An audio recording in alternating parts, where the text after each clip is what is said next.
CreepyCorner stories. Hey everyone, welcome back to CreepyCorner stories. You know, diving into the dark web is always risky, but sharing these stories with you makes it worth it. I'm curious, where are you watching this from right now? Let me know in the comments below. I've noticed that these kinds of stories hit differently depending on where you are. It might even make the experience a little creepier. So, tell me, are you watching from the safety of your home or somewhere less secure? I joined a dark web Zoom call as a joke. Everyone had my face, and one of them knew what I did last summer. You know, I'm always skeptical about these stories. Like, CreepyCorner stories is the scary guy, and also the chill one, but you need to hear this one. I used to think all these creepypasta, and I saw something weird online. Stories were either written by people trying way too hard to be edgy, or just bored high schoolers with Photoshop. But then, this happened to me. And now I don't know what's real anymore. My name's Tyler. I'm 20. I live in New Jersey. Go to community college. Nothing special. I work part-time at a Starbucks and sometimes DoorDash on the weekends for extra money. You know, normal broke college kid stuff. I've always been into horror stories and weird internet rabbit holes. Me and my two friends, Jaden and Marcus, we're like the kings of late-night Discord calls, filled with our or no sleep deep dives and binge-watching creepy animated YouTube channels like Here's My Story, or those old-school Don't Watch This Alone videos. One night, around 2 a.m. on a Tuesday, because apparently that's the best time to ruin your sleep schedule, Marcus dared me to check out something called Z-Call. Apparently, it's this underground Zoom-style video chat site that you can only access through Tor, and it's rumored to be where the creepiest people go to play games. Not like gaming games, more like human games. It sounded fake, like something someone made up just to sound cool. But the challenge was simple. Get in, join a call, stay 5 minutes, and screen record it. Easy internet points. Jaden even joked, "You'll probably just see some Russian guy selling knockoff Yeezys." I wish that was all I saw. I downloaded the Tor browser and did some digging. Most of the links were dead ends or sketchy as hell.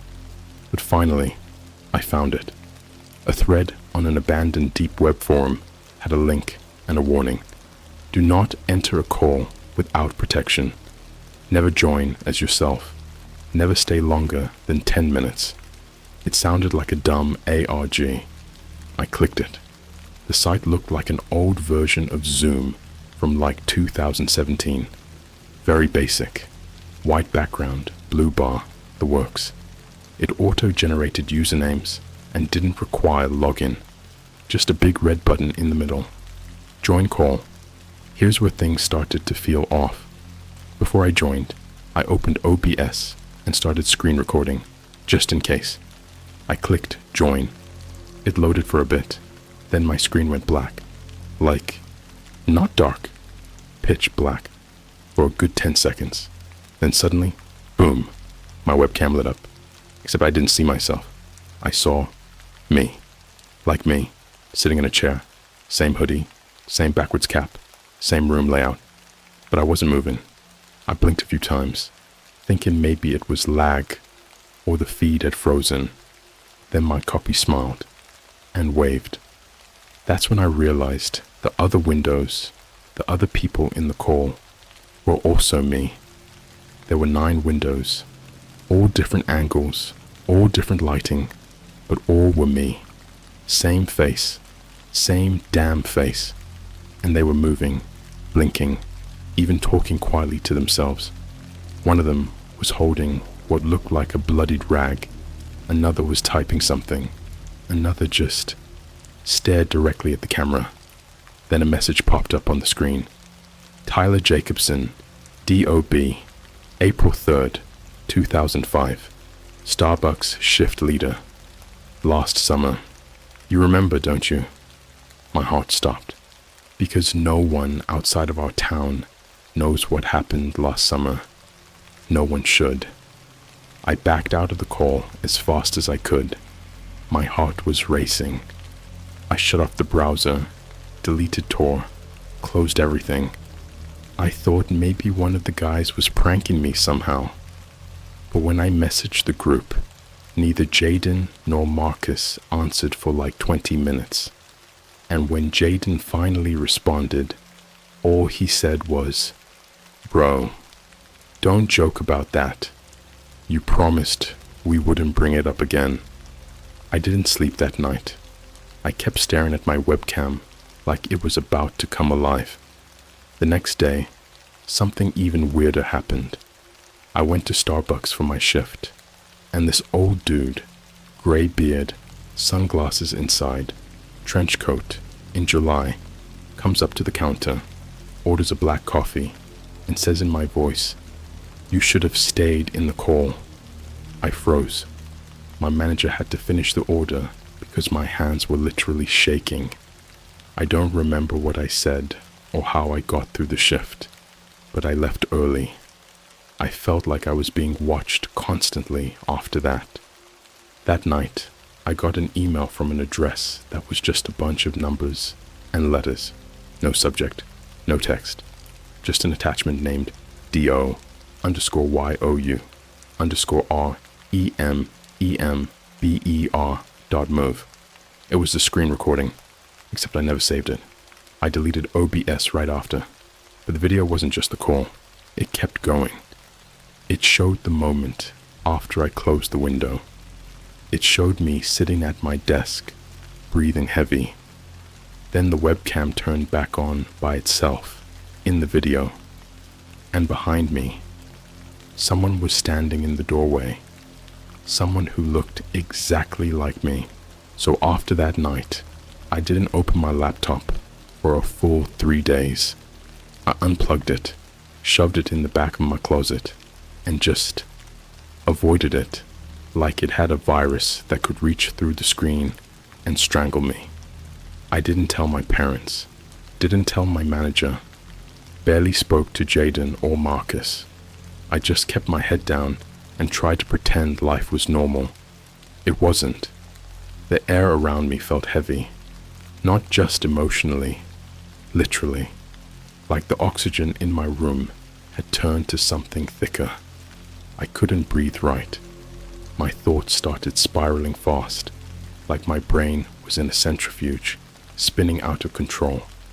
I kept seeing that guy in my doorway from the screen recording, my face, but wrong. His eyes were sunken in, like they'd been scooped out and stuffed back in upside down. His grin stretched too wide, like his skin was being pulled by invisible hooks. Every time I blinked, I imagined him still standing there, still watching. I kept trying to rationalize it. Maybe it was an AI deepfake. Maybe someone hacked my webcam. Maybe I was hallucinating from lack of sleep or something. But then I started noticing things in the real world that didn't make sense. Things that no webcam trick could explain. It started small, minor stuff. I'd wake up and my door would be unlocked, even though I always locked it. I started hiding a penny on top of it just to make sure. Every morning, the penny was gone. Lights in my house would flicker for a second at exactly 3:17 a.m. every single night. I thought it was just bad wiring until I realized something messed up. That's the exact minute I left the Zoom call.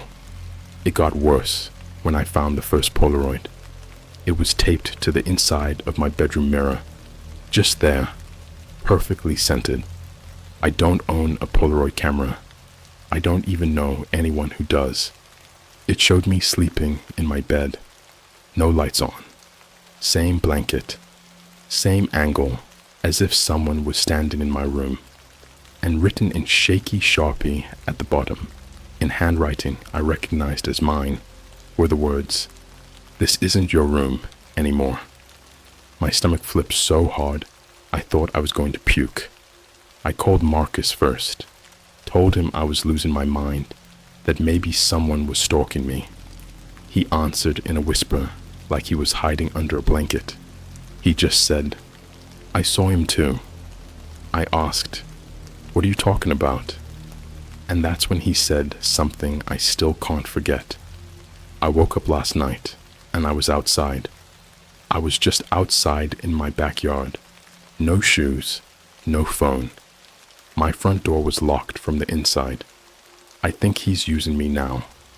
Then he hung up.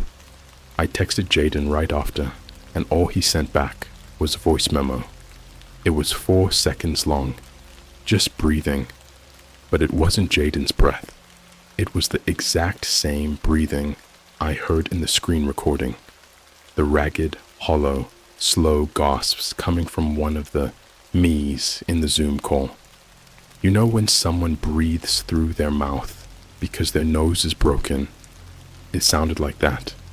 Wet, heavy, dying. The next night, I finally got the courage to check my laptop. I turned it on, and the webcam light came on immediately. I hadn't even logged in yet. The camera stayed on for 6 full minutes. I covered it with tape, but it didn't matter. The light stayed on, like it was laughing at me. When I finally logged in, my desktop background was different. It wasn't the usual picture of me and Jaden at Six Flags from last year.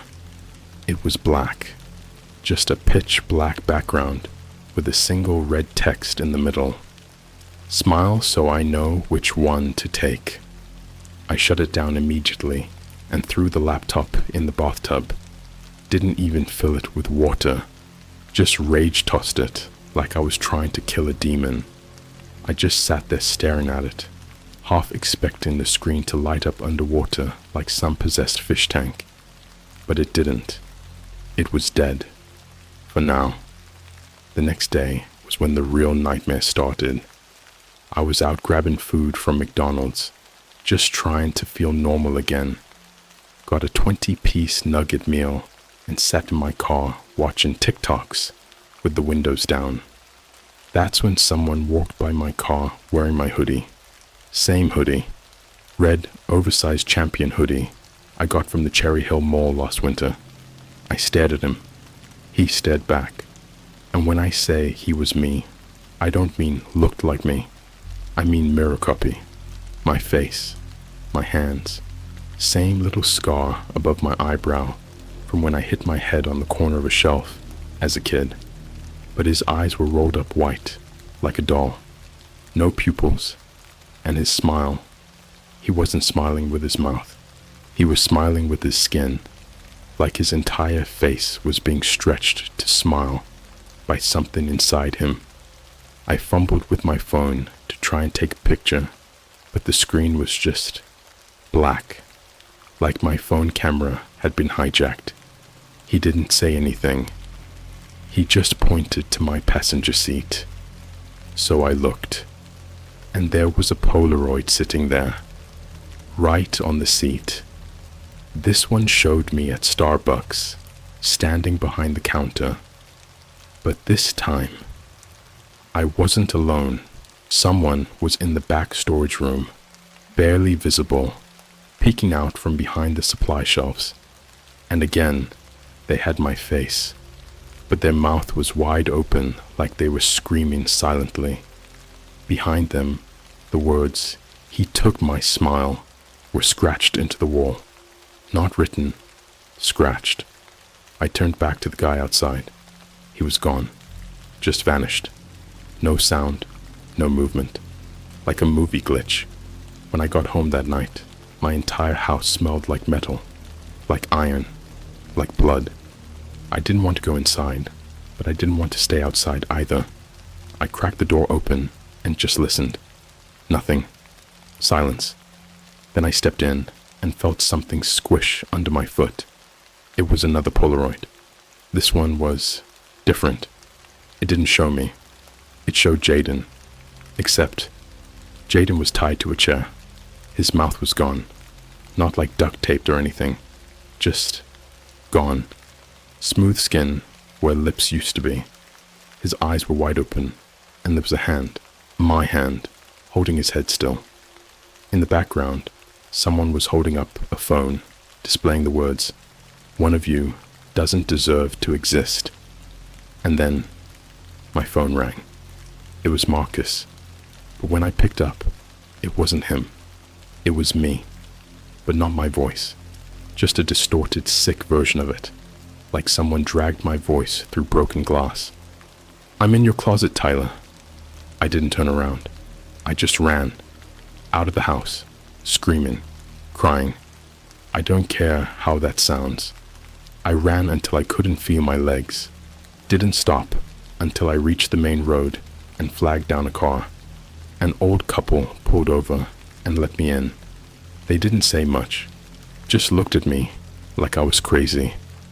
But as we were driving, I caught a glimpse of their dashboard mirror, and in the reflection, the driver had my face. And if you think this was the worst of it, you're not ready. There's a moment that breaks your brain, not like a panic attack, not even like trauma.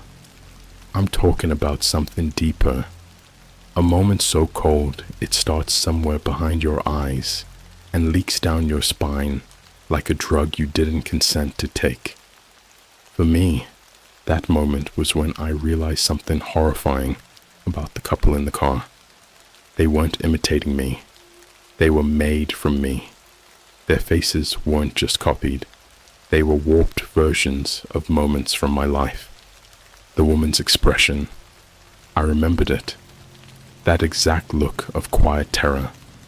It was from a photo my mom took of me after I fell off my bike when I was 9. The driver's laugh?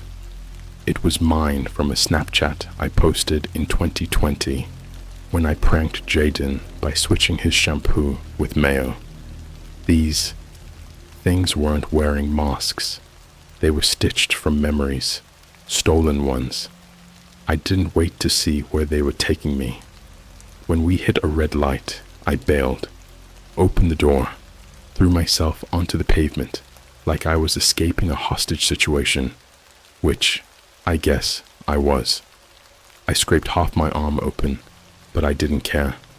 I ran straight into a Walgreens and locked myself in the bathroom stall for 45 minutes, bleeding, crying, trying to catch my breath. I turned off my phone. I shut off everything. But even in that windowless bathroom, I didn't feel alone. I swear I heard whispering under the stall. Not from the stall next to me. From beneath mine. Like something was lying flat under my feet, whispering directly up at me through the drain in the floor. I know which memory you're hiding. I can smell it. You buried it under teeth. I left that Walgreens barefoot, bloody, and not sure if I was still real. That night, I did something stupid, something desperate, something completely insane. I went back, not home, not to the McDonald's, not to the couple's car. I mean, I went back to Z-Call, the dark website. I had to. I had no choice. I had to find out what the hell this was, what it wanted from me, what memory it was talking about. I needed answers, or I was going to lose my mind. So I borrowed my cousin's old laptop. He uses it for crypto stuff, and downloaded Tor again. It was different this time. The homepage of Z-Call wasn't white and blue anymore. It was red, blood red. No button this time either. Just one sentence at the top of the screen. The others want to see you again. I didn't click anything. The site just opened the call by itself. The moment my screen lit up, there they were again. Them.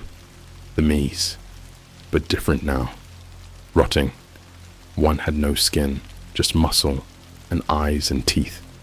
Another was missing their lower jaw, but still smiled with their gums. like they were trying to remember how to be human. There were dozens now, not just 9. The grid had expanded. Some were twitching violently. One was bashing his own head into the keyboard over and over, blood smeared across his forehead, teeth missing. And then one spoke. It was the same one from the first call, the one with the bloodied rag. He leaned close to the camera and whispered, "You remember last summer? So do we. Now let's play your favorite game, Tyler. Let's go back." I didn't even have time to react before the screen glitched. Hard. Like, violently. My speakers made this sound like radio static mixed with screaming. The image distorted, stretched, colors inverted, then cut to black. But I wasn't looking at my desktop anymore.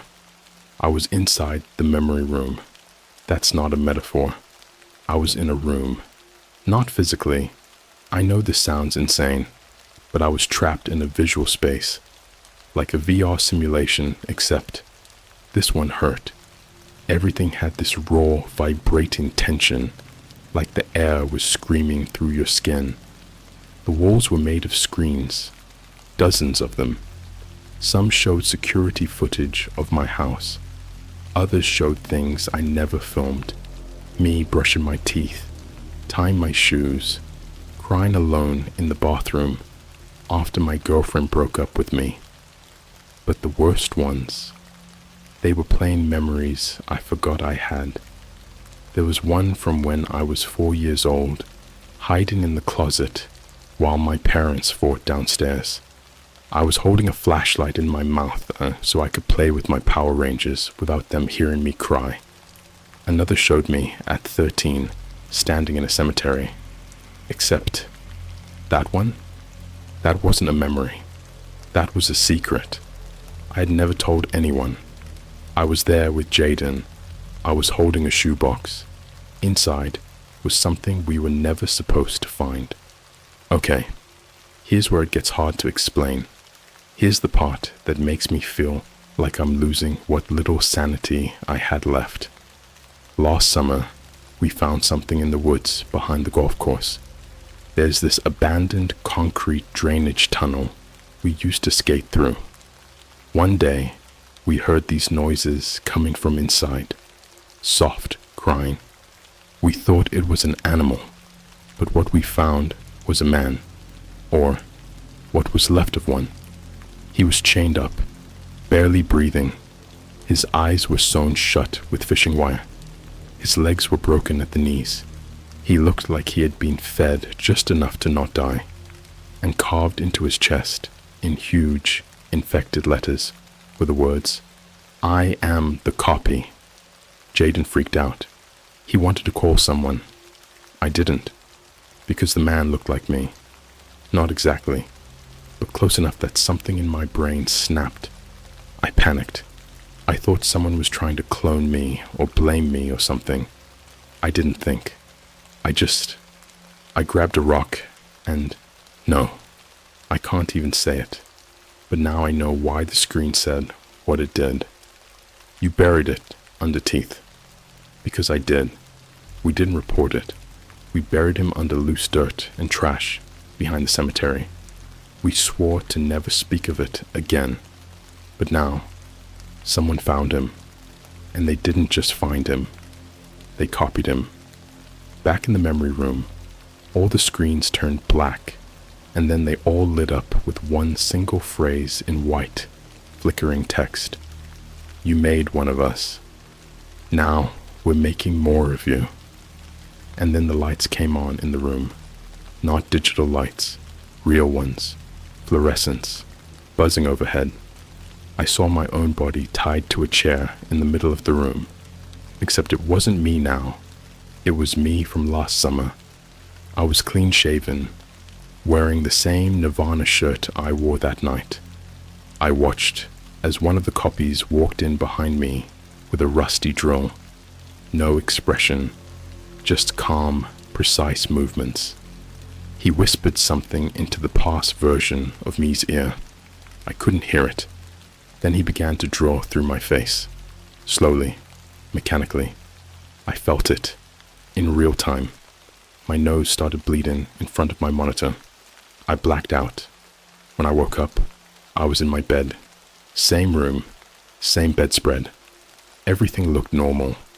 Except on the wall across from me, someone had written in red Sharpie, "One of you is lying in this room." I checked under the bed, closet, bathroom, nothing. Then I turned around and saw myself sleeping in the bed.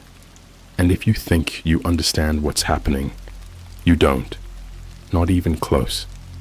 The other me in the bed was breathing, slow, deep, rhythmic, like I was the guest in his room. He had the same scar on his wrist, same chipped canine tooth, even the little bump on the bridge of my nose I got from walking into a stop sign in middle school. I stood there frozen, staring at my own face, wrapped in the blankets I fell asleep in every night, until the breathing stopped. Just stopped. I didn't move. I barely breathed. Then, like a vinyl record skipping, his chest twitched and jerked backward like something had yanked a string inside him. And that's when his eyes opened. Except they weren't my eyes. They were wide and bulging, too wide and black. Not dark brown, not shadowed, pure black, like the pupils had eaten the rest of the eye. His skin started twitching like it was trying to peel itself off. And then he smiled, but not like a person, like a thing pretending it had ever been human. He whispered something with my voice, but it wasn't words. It was the sound of a knife sharpening, like bones grinding, like something crawling across glass with broken fingers.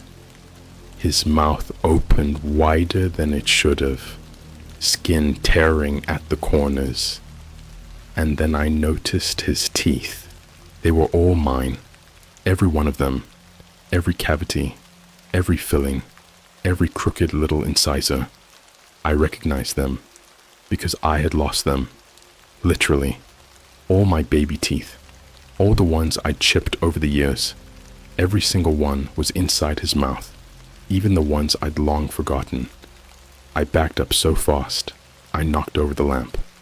The crash didn't faze him. He just sat up slowly, moved like a puppet with invisible strings pulling at its tendons. As he stood, his bones cracked, not like a person cracking their back. These were wet cracks, like cartilage snapping underwater. He raised his hand slowly, and between two fingers, he held a Polaroid. I didn't want to look, but I did. It showed me brushing my teeth. Last night. Nothing unusual, until you noticed what was written in tiny blood-red ink across the bottom. You dropped one. We picked it up. I ran, full sprint, no shoes. Just ran down the hallway, tripping over my own panic, nearly snapping my ankle on the stairs. I slammed through the front door, ran into the street, barefoot in a tank top, in the middle of July night air that suddenly felt -10. I didn't care where I went. I just ran. Ended up at Marcus's house. I banged on the door like I was trying to punch my way through it. No answer. I checked under the mat. Key was still there. I let myself in. The lights were on. His laptop was open. And the smell. It was wrong. Like burnt meat and chlorine and pennies. Like something had boiled blood and poured it over a swimming pool filter. Every light bulb in the house was red. I stepped into the living room and froze. There were photos everywhere. Not normal ones. These were live photos. Every single one was twitching, like old iPhone live pics, but playing endlessly on loop, despite being printed on paper. One showed me walking into my own bathroom. Another showed me pulling something from my trash. And one of them, one I still wish I hadn't seen, showed Marcus tied to a desk chair with no face, no skin, no features, just muscle, veins, and a giant black smile carved across the lower half. But worst of all, he was still moving, just shaking slightly, like he was cold, or crying, or trying to scream without a mouth. I turned, and there, sitting at the kitchen table, was something that looked like Marcus, but bald, wet, and twitching, like he was buffering in real life. His head tilted back and forth, like his neck was a broken joystick. He looked at me, smiled too wide, and said in a voice too calm, "You didn't bury him deep enough." Then he reached under the table and pulled out a Ziploc bag full of teeth. My teeth, baby teeth, molars, even a silver crown from when I was 10. They were labeled, individually, with little sticky notes. Tooth number 12, 3rd grade. Tooth number 5, fell out during pizza at Jaden's. Tooth number 22, pulled during the crying. I lost it, threw up on the carpet, curled into a ball. I felt like my stomach was trying to eat itself. My vision went red. I don't know how long I was on the floor shaking. When I opened my eyes, he was gone, but the Ziploc was still there, and there was something new next to it. A mirror. And in the mirror, it wasn't me anymore. It was one of the things from the Zoom call, except this one had no mouth, just a hole. A black, oozing, bottomless pit where a mouth should have been. And when I leaned in, it leaned in too. But it was lagging, just slightly, like it wasn't copying me. It was waiting for me to become it. I ran out of the house again, didn't even close the door. I ended up back downtown, wandering into a 24-hour laundromat, because it was the only place still open and lit. The fluorescent lights buzzed like a fly inside my skull. I curled up on a metal bench in the corner, shaking. That's when I saw the security camera feed on the monitor above the coin machine. There were 6 feeds. Only one showed the laundromat. The other 5? One showed my house. One showed Jaden's room. One showed the inside of a pitch-black forest, but in the distance, you could hear breathing. One showed a bathtub full of clothes that were still moving, and the last one showed me, sitting there, watching the cameras, but the version of me on the screen was smiling. I wasn't. I tried to leave, but the doors wouldn't open, not even with the emergency bar. I turned back toward the machines and saw that they weren't spinning anymore. The glass doors had fogged up from the inside. Something was breathing inside them. Then, all at once, they burst open.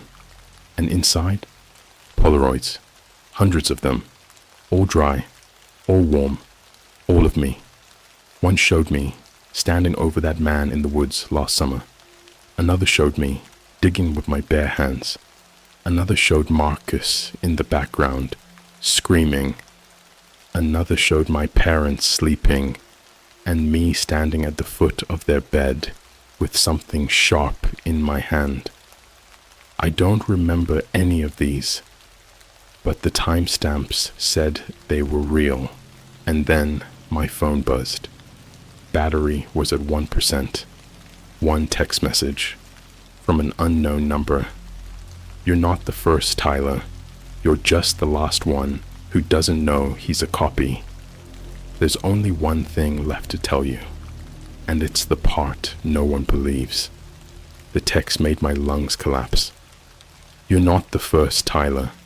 You're just the last one who doesn't know he's a copy. You ever get so scared your body just locks, like your skin becomes concrete and your organs forget what to do?" I sat there in that laundromat, surrounded by machines breathing out Polaroids, and felt nothing. Not fear, not shock, just hollow, like whatever made me human had already left the building. The phone screen went black, battery dead, and for a second, I thought maybe that was it. Maybe I'd wake up, or die, or reboot like some broken video game avatar. But then the door to the laundromat opened, and he walked in. Not one of the copies, not the twitching, smiling, stitched-together versions of me. Number. This one was clean, too clean, wearing the same hoodie I lost last fall, same shoes I threw out because they smelled like wet carpet, same exact band-aid on his finger I had last year from slicing it on a soup can. He wasn't pretending to be me. He was me. Better. He looked at me like someone staring into a cracked mirror. Then he said, in perfect rhythm with my voice, "You've been wearing my life long enough." I stood. I wanted to run. I wanted to scream. I wanted to claw through the walls to escape. But my legs didn't move, because somewhere deep inside, I already knew. I wasn't the original. I was the replacement, a shadow of someone that used to exist, a flesh copy meant to carry on the illusion that Tyler Jacobson was still walking around, sipping Starbucks and watching TikToks. I opened my mouth to speak, but he beat me to it. He lifted a flash drive, just a plain little USB. "Your memories are stored here," he said. "They're not yours. They never were.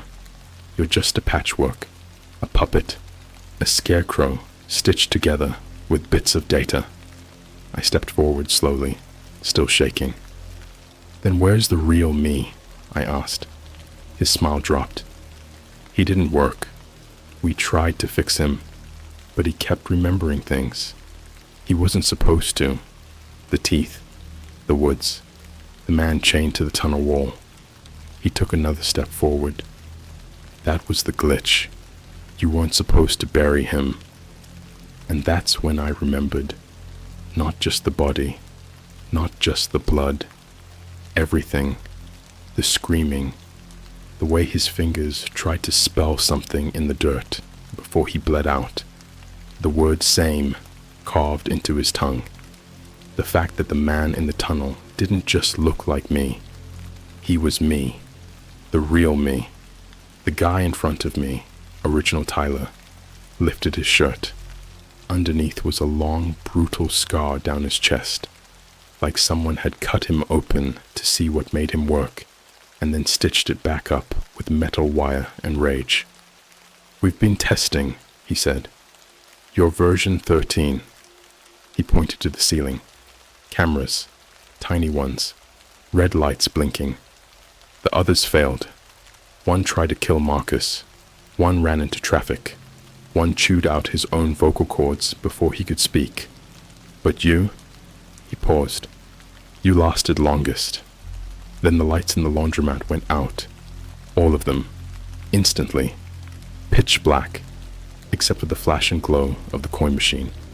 And behind that light, just barely, I could see them. The other me's. The discarded ones. All 13. Some crawling. Some dragging broken limbs. One didn't have a jaw at all. Just a tongue that scraped the ground like a slug. One had no skin. Just a wet figure with hollow eyes that blinked sideways like an insect. They didn't move like people. They moved like errors, like broken animations, like someone forgot how joints are supposed to bend and just guessed. They were crawling toward me. I turned to original Tyler. "Why show me all this? Why now?" He didn't smile. "Because you're not the last one anymore." Then he opened his hand.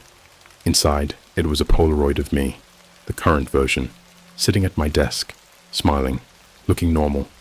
But in the background, behind me, was another me, upside down, crawling across the ceiling. I don't remember how I got out of that building. I don't remember how I made it home.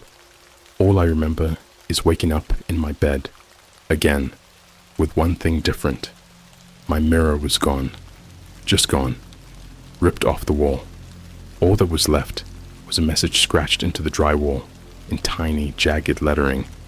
The real you doesn't blink anymore. Since that night, nothing's felt real. Time doesn't move right. I sleep, but don't rest. I eat, but never feel full. I see people walking their dogs and wonder if they're copies too. I scroll through TikTok and swear I see my own face in videos I've never made. I've stopped going to work, stopped texting my friends. I hear breathing when no one's home. Sometimes I walk past reflective surfaces, and the person in them doesn't move with me. Last week, I pulled a tooth out of my sink drain. My own, still warm. The next night, I found Marcus's voice on my voicemail, but it wasn't a recording. It was just his voice, sobbing, saying, "Tyler, they're peeling me like an orange. They're keeping pieces. I think they made a version of me that still thinks we're friends. If he calls you, don't answer. It's not me anymore." And just now, as I write this, my webcam light turned on, even though my laptop's closed. If you're reading this, don't try to look up Zagcall. Don't go into the dark web thinking it's all fun and games. Don't joke about the faces you see in reflections, or the time you thought you saw yourself standing across the street. And for the love of everything, if you ever join a Zoom call and everyone has your face, don't stay longer than 10 minutes, because they don't want your money. They want your teeth. They want your memories. And they want to know which version of you was real, so they know which one to erase next.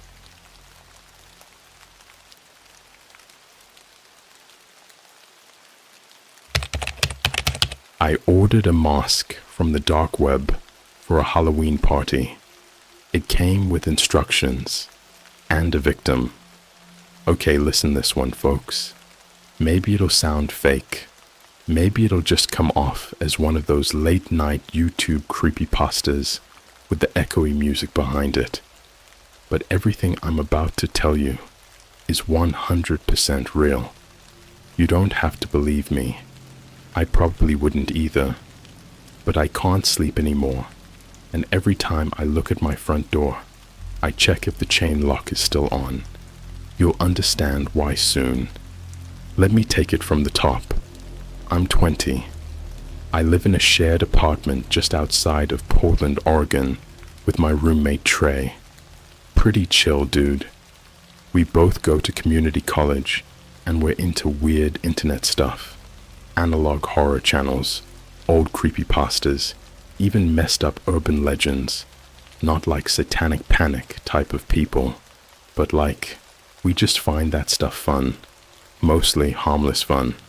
So anyway, Halloween was coming up, and our campus was throwing a massive party at this old abandoned train station they rented out for events. Think rusty metal beams, overgrown tracks, flashing lights, and bad music echoing off concrete walls. You get the vibe.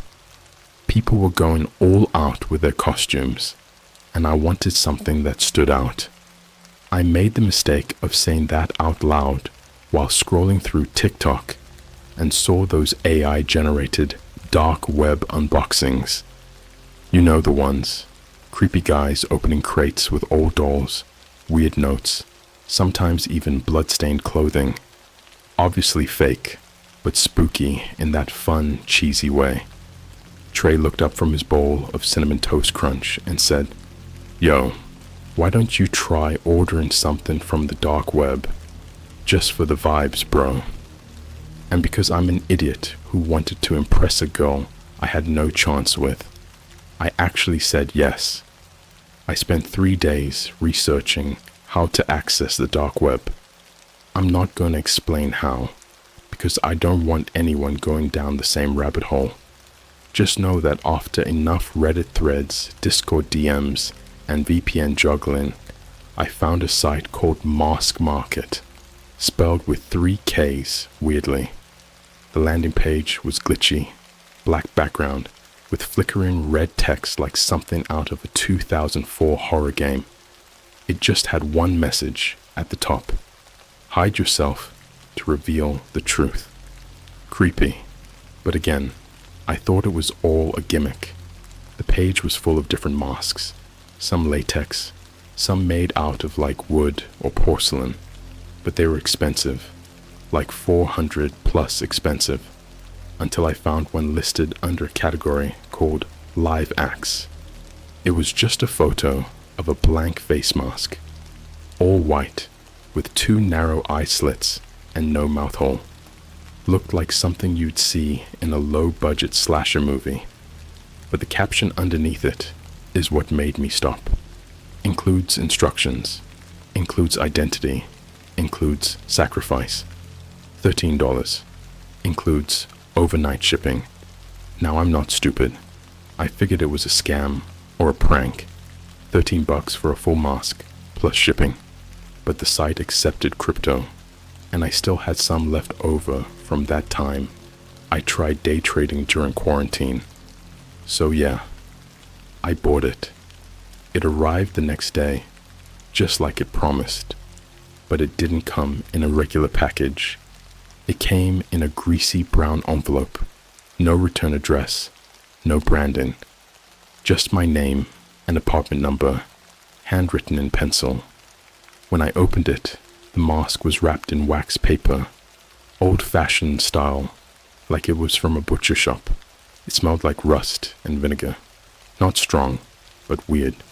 Underneath it was a folded piece of yellow notebook paper, just 5 lines, typed in all caps. 1. Do not wear until nightfall. 2. Do not speak while wearing it. 3. Do not remove until the act is complete. 4. The door will open at 3:33 am 5. You must choose. That's it. No branding, no contact, just those 5 rules. At this point, I was 95% sure it was a prank, some ARG marketing thing. I even checked the inside of the mask for cameras or QR codes. Nothing. Just a faint symbol scratched into the inner forehead like a sideways hourglass.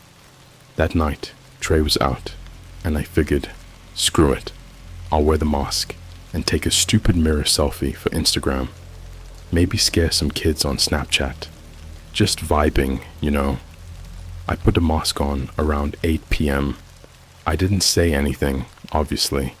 Just slid it on, and I swear I could hear something. It wasn't a voice, not really. More like a deep humming, almost like the vibration you feel when a truck rumbles past your building, except it wasn't coming from outside. It was inside my head. I freaked out, ripped the mask off, tossed it across the room. My vision was blurry for like 5 seconds after, and I felt this weird pressure behind my eyes. I wasn't high, hadn't been drinking, but I felt drained. The mask just laid there on the floor, like it was waiting. At exactly 3:33 a.m., I woke up to the sound of my door unlocking, not opening, unlocking. I thought it was Trey, but I looked over and saw his bedroom light under the door. He was still inside. I grabbed my bat and crept toward the living room. I swear to you, the front door chain was swinging back and forth like someone had just let go of it. The air felt cold, like we had left a window open, but everything was locked, except the front door was unlocked. On the floor in front of it was another wax paper envelope, smaller this time. I opened it with shaking hands. Inside was a Polaroid photo. It showed me, wearing the mask, standing in our hallway. Behind me was a figure, someone in a long, dark coat with no face, just a hand holding a knife. I didn't sleep, not after seeing that photo. I just sat on the floor of my apartment, back pressed against the wall, lights on, holding that Polaroid like it was cursed, because it felt like it was, like it carried something, a weight, almost. I kept looking at the figure behind me in the photo, the one in the long coat. No face, just black space where features should have been. The kind of blankness your brain tries to fill in, but can't. That was worse than seeing blood. Worse than seeing a weapon. Worse because it felt possible. Like maybe it was filled in. You just couldn't comprehend it. And the worst part, the figure wasn't blurry. It was in perfect focus, like whoever or whatever took the picture wanted me to see it clearly. And its hand, that knife was real. Thick, old-looking steel. No shine, just rust. Like something you dig up behind a farmhouse. I remember sitting there, shaking, thinking, who took this? When? Was that really me? But the timestamp in the corner told me everything. 3:33 a.m. same night, which means someone was in our apartment, not knocking, not breaking in. They just unlocked the door, like they lived here. I waited for the sun to come up before waking Trey. I didn't know how to explain any of it. I sounded insane, even trying. But when I showed him the photo, he went quiet. I've never seen his face drop like that. Bro, you wore that thing last night? I nodded. He took a step back, like I had a gun or something. Man, I was on Reddit after you went to bed.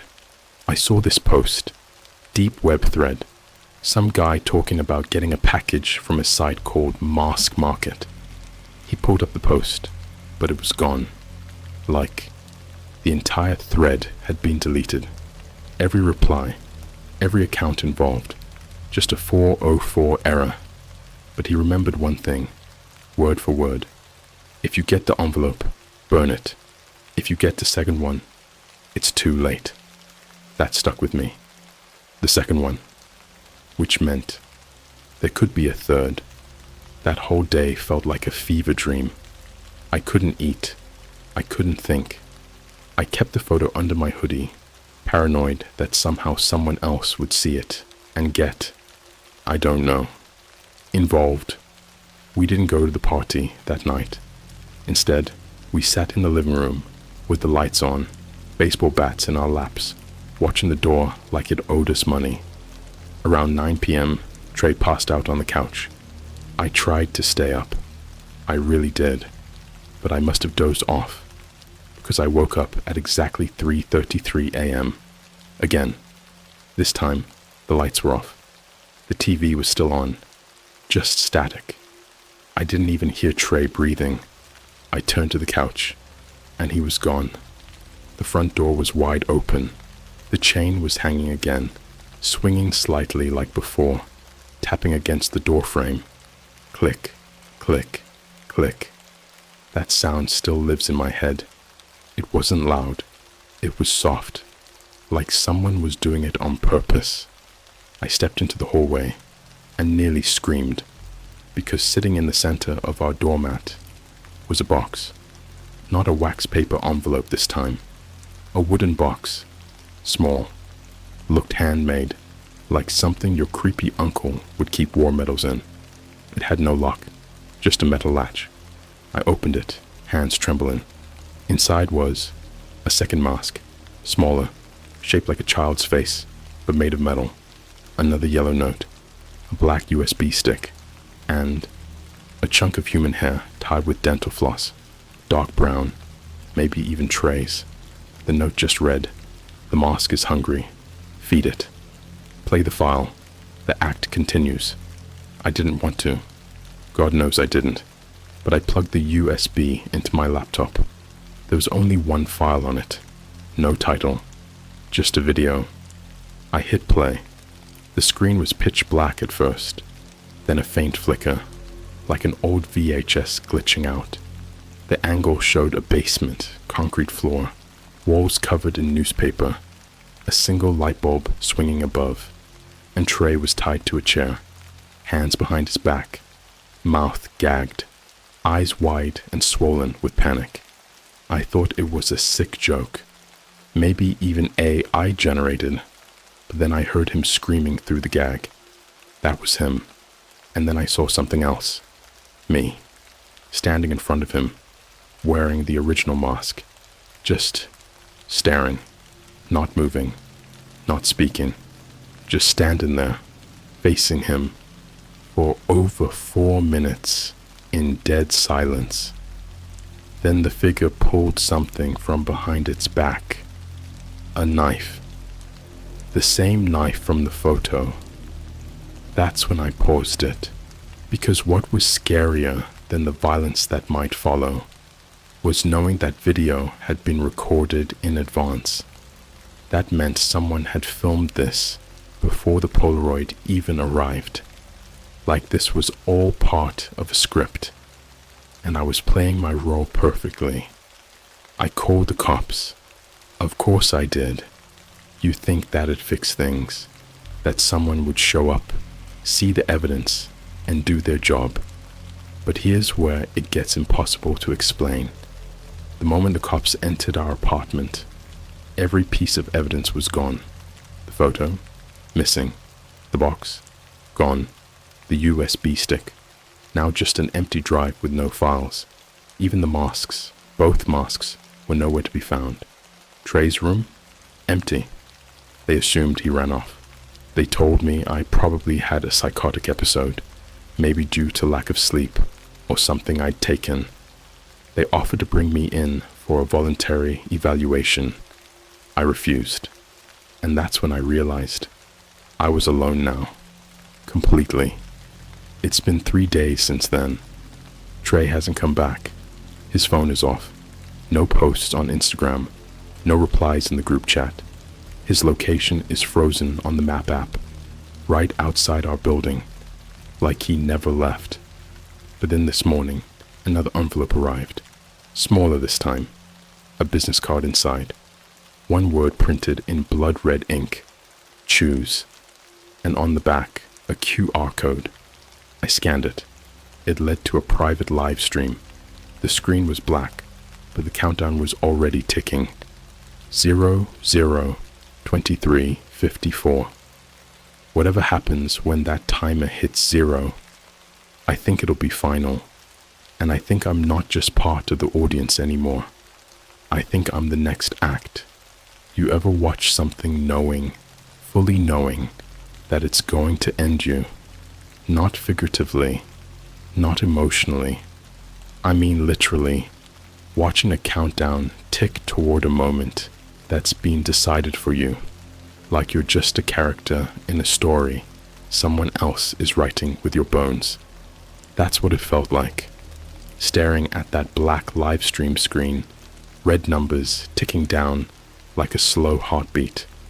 3:26, 3:25, 3:24. The longer I stared, the colder the room got, like the screen was breathing, like the darkness behind that live stream wasn't digital, like it was alive. And I don't care how insane this sounds.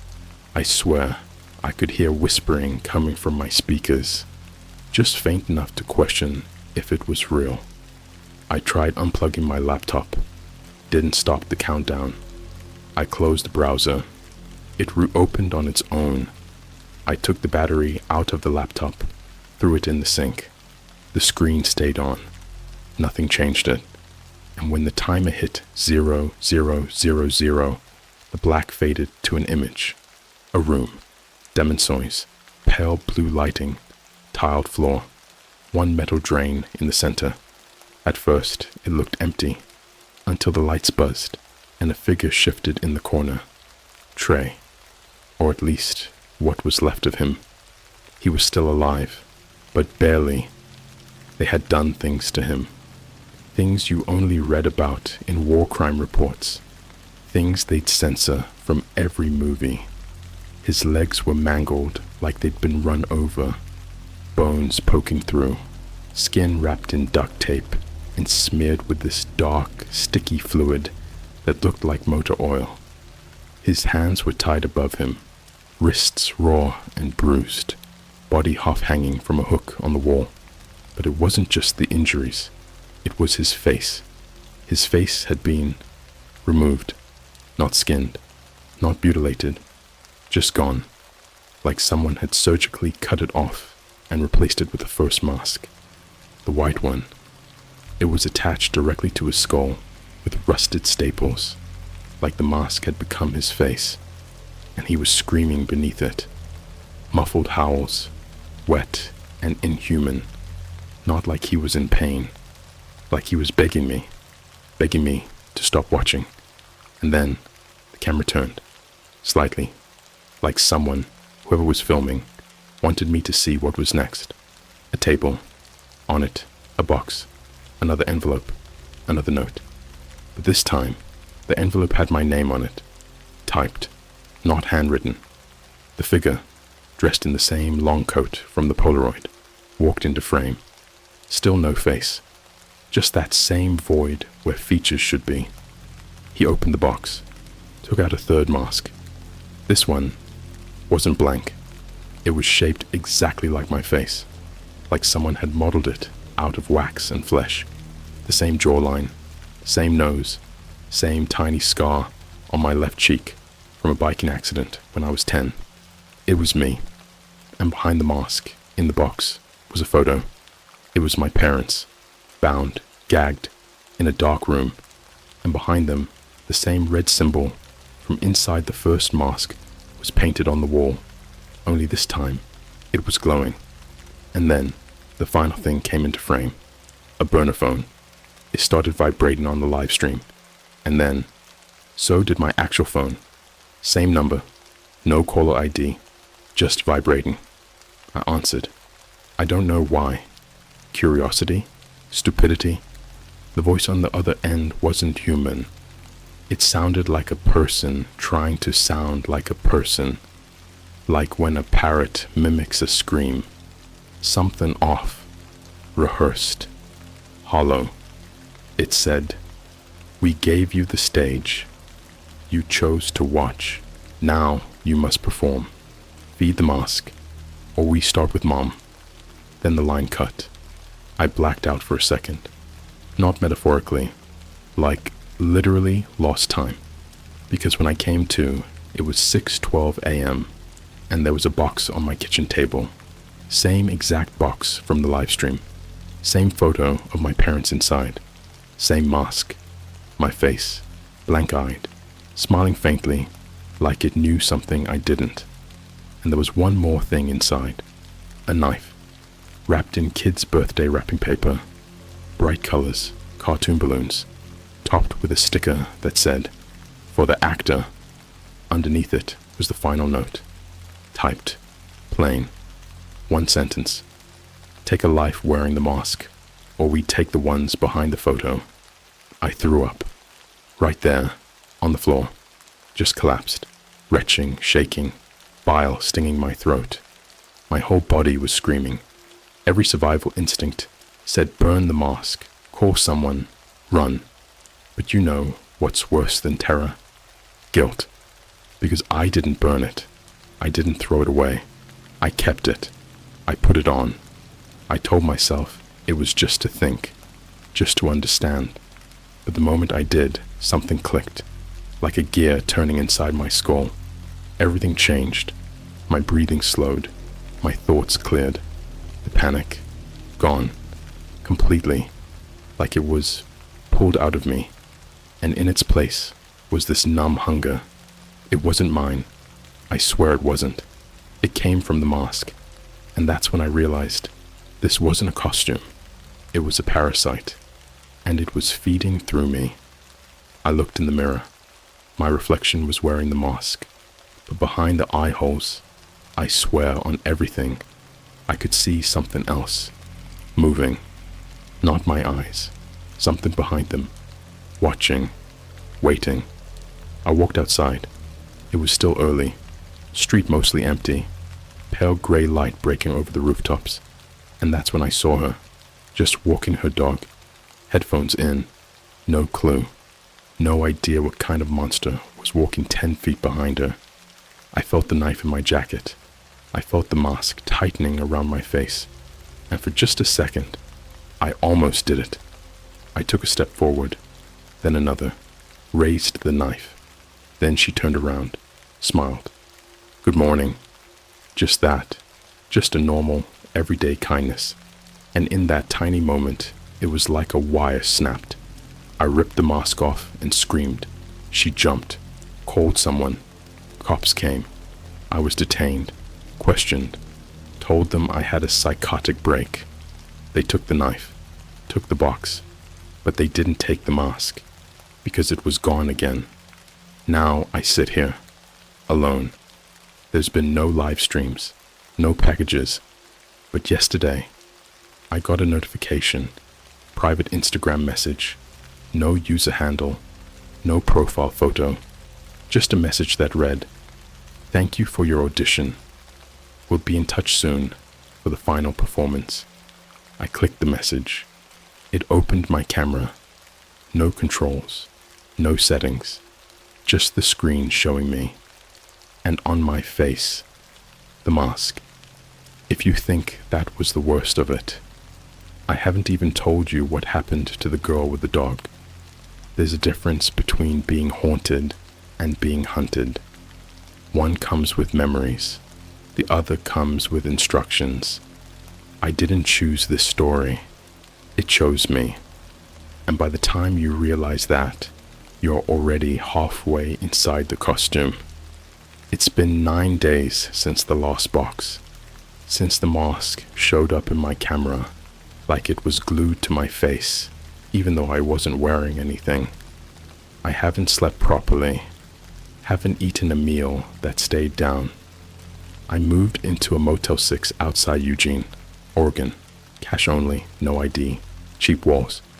I see things at night, not dreams, footage of me, doing things I've never done, holding the knife, going room to room, stalking families, children, pets.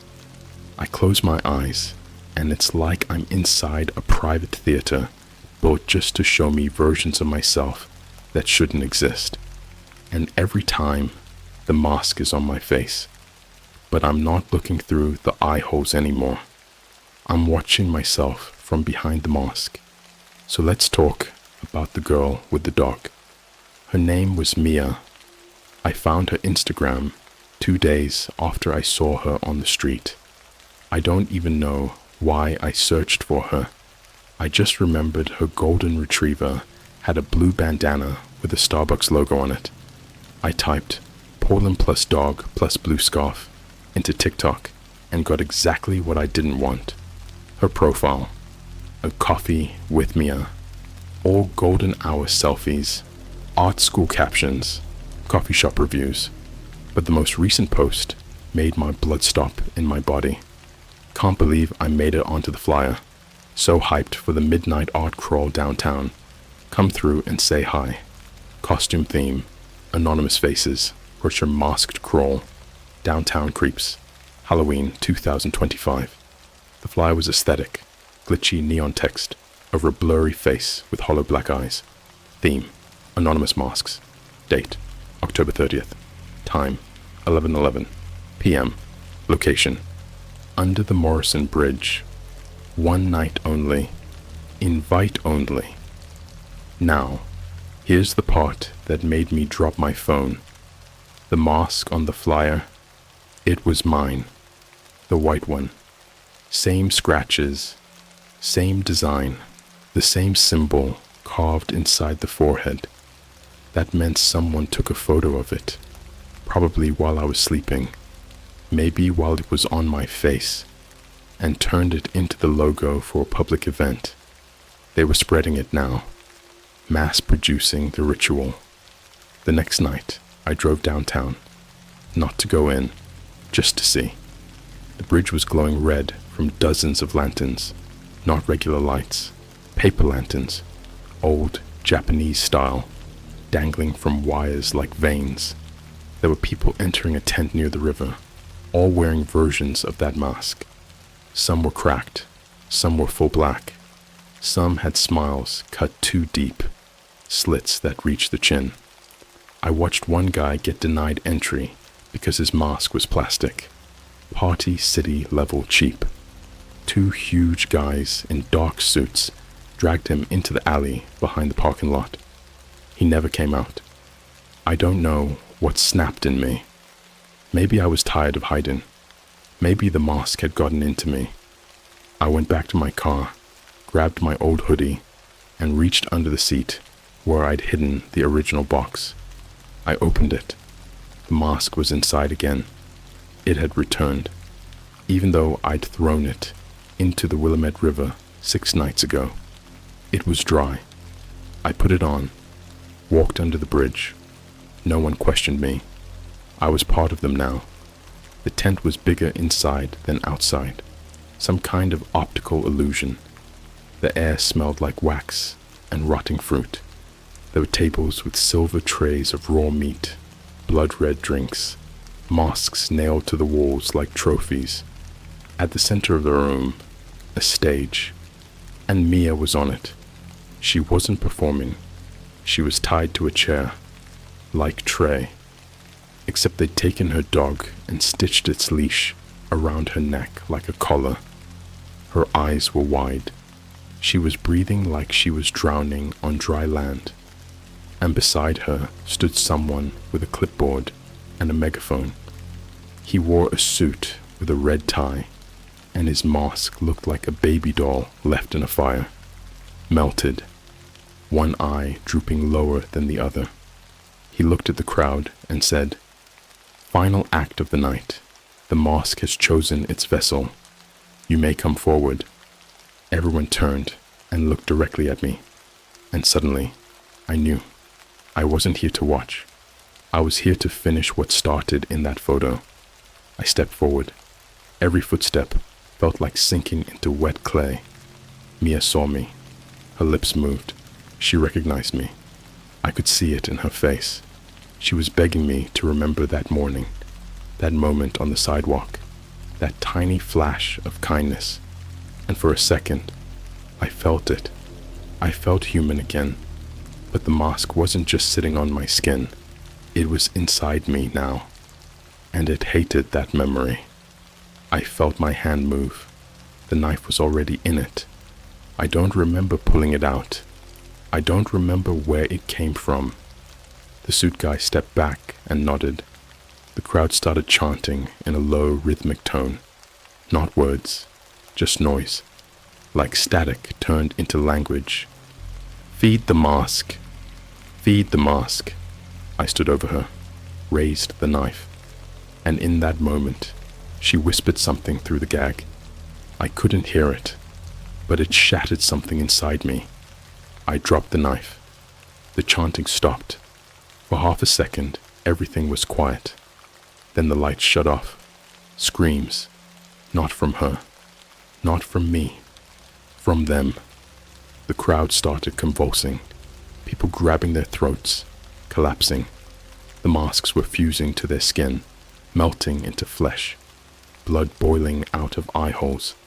One girl ripped her own face off, trying to get the mask off. But there was no face underneath. Just more mask. Endless layers. Like it never ends. The suit guy was yelling, but it wasn't words anymore. It was a dial tone. He screamed in dial tone. Mia's chair tipped. I grabbed her, cut her free with the knife still on the floor, and we ran. We didn't look back. Not until we reached the car. Not until we were 3 exits up the highway, and I turned to ask if she was okay. And she said, "You passed the audition." Then she smiled. A slow, sick smile. The kind you'd see on someone who just remembered a joke you weren't supposed to hear. I looked down at her neck. The red mark from the leash was gone. No bruises, no cuts, like it was never real. And then I saw the reflection in the passenger side mirror. It wasn't her sitting beside me. It was someone else, wearing my face. I haven't looked in a mirror in 4 days. Not because I'm scared of what I'll see. No, it's worse than that. I'm scared I'll see nothing at all. No reflection, no eyes, no outline. Just that blank white void. The one I saw in the faces of all those people under the bridge. The one in the live stream. The one that was smiling at me from the passenger seat of my own car, pretending to be Mia. And I say, pretending, because when I looked away from the mirror that night and back at the seat beside me, there was no one there. No girl, no dog, just an empty seat with a single yellow envelope sitting on it. This one was folded into a perfect square, like it had been pressed by hand. Inside was a card, one line, printed in red. You are the performance now. And behind that, a USB drive, red, branded with the Starbucks logo. When I plugged it into the burner laptop I stole from the Motel 6 lobby, don't ask, long story. The screen didn't show a file. It just took over, like it was never storage to begin with. It was a door. A window popped up. Live stream. Same room as before. Concrete. Newspaper walls. But this time, it wasn't Trey. It wasn't Mia. It was me.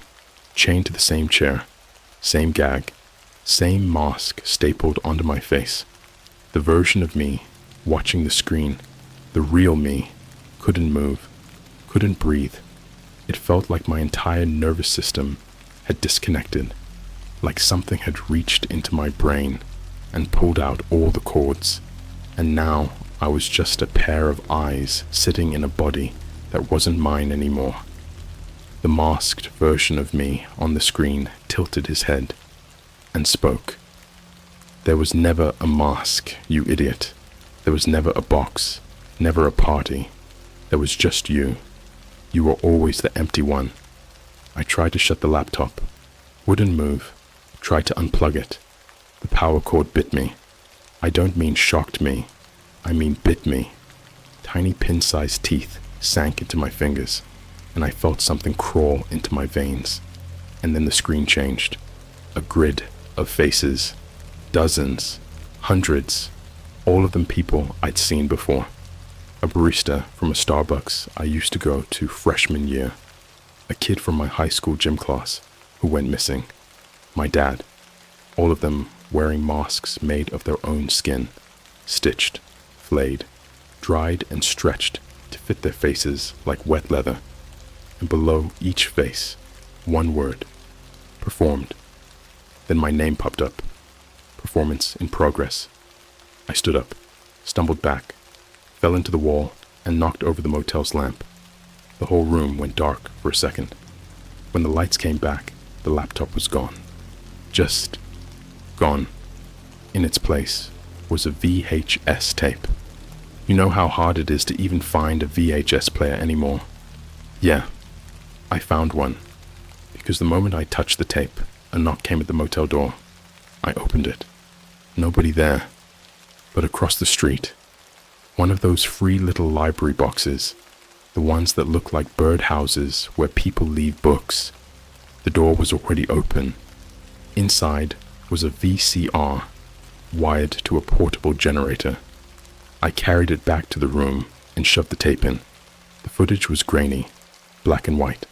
Sound was warped, like an old cartoon slowed down 10 times. At first, it was just static. Then, a living room. My living room. Christmas lights. My old futon. A drawing I did when I was 5, still taped to the fridge, in the background. And someone walks into frame. My mother, smiling, holding a birthday cake.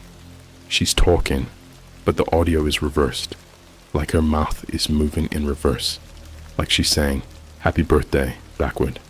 And her face melts off mid-sentence, not burned, not ripped. It slides off, like it was a prop, and underneath is my face.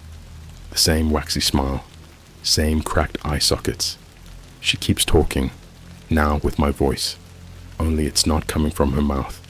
It's coming from behind the TV, from inside the walls. I froze. I turned the VCR off, and the static didn't stop. It hasn't stopped since. I've unplugged every electronic, broken every screen, smashed my phone, The static is in me now. I hear it when I close my eyes, feel it in my teeth, taste it on my tongue. I can't eat without feeling watched. I can't sleep without performing. Because that's the final twist, isn't it? I'm not the victim. I'm the show. Every choice I made, the mask, the box, the live stream, Trey, Mia, the hotel, the girl with the dog, it was all choreographed. Because they're not people behind those masks. They're recordings. Each one of them a looping performance from someone who got chosen like me. Someone who picked the wrong package, clicked the wrong link, opened the wrong door. They don't speak because they can't. They're stuck in the act, replaying their final scene again and again until someone new takes the mask. I tried to end it, drove 90 miles east, found a cliff overlooking a quarry. I held the mask in one hand, the knife in the other, thought, if I destroy it, it ends. But the second I moved to throw it, my phone buzzed. Brand new number. One message. Don't ruin the ending. Everyone's watching now. And underneath, live view account, 9,487. They've been watching me this whole time. Every second, every breakdown, every scream, every twitch of my fingers. This isn't just my story. It's theirs. So now I just sit. I sit in the motel bathroom. Lights off, mirror covered, camera on, recording, documenting, because that's what they want. And I've learned the final rule. The mask doesn't change your face. It removes the part of you that resists. And what's left, that's the real you. You were never wearing it. It was wearing you. I hear them scratching behind the walls. I hear the laughter, glitching like a corrupted file. The show must go on. And now you've watched it. Now it's your turn. Check your front door. There's a box waiting for you.